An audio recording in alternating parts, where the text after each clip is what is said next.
අද මේ කෙල්ලව ආර්යන් ඉස්සරහම කොටු කරලා සර්පෙක් කරනවා.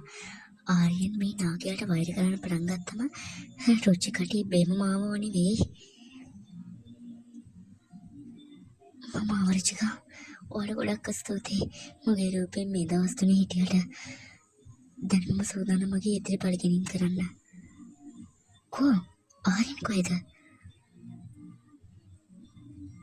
පොඩි මැඩම් ආර්යන් සර් කිව්වා එයා අද ව්‍යාපාරේ ගමනක් යනවා කියලා. එයා එන දවස් දෙකක් විතර යයිලු. කාටවත් තේින් කලබල වෙන්න එපා කිව්වා.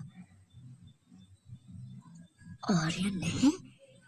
ඊයා මගින් අහන්න එක කොහෙවත් කියන්නේ නැහැ. මොකක් හරි වැරදීමක් තියෙනවා. රුචිකා ඔයාට මොකක් හරි වෙලාද? ඔයාට මට කියන්න බැරි ප්‍රශ්නයක් තියෙනවද? අර යමුනා ඔයාට මොනවා හරි කිව්වද? නැහැ අනන්‍යා මම මේ කල්පනා කළේ ඔයා නැති අතරේ ආර්යන් ඔයාගෙන කොච්චර යවද කියලා. එයා ඔයාට ගොඩක් ආදරේ අනන්‍යා.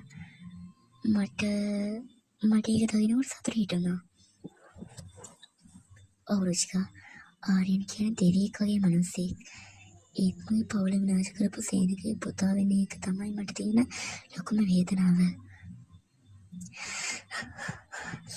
ඔයා දන්නේ නැහැ අනන්‍යා. ඔයා නැති අතරේ මම මේ ආදරේ විඳගත්තා. මම ඔයාගේ සතුට උදුර ගන්න හැදුවා. මගේ පපුව පිච්චිනා වගේ. මම කොහොමද මගේ සහෝදරියට මෙහෙම ද්‍රෝහි වෙන්න හිතුවේ?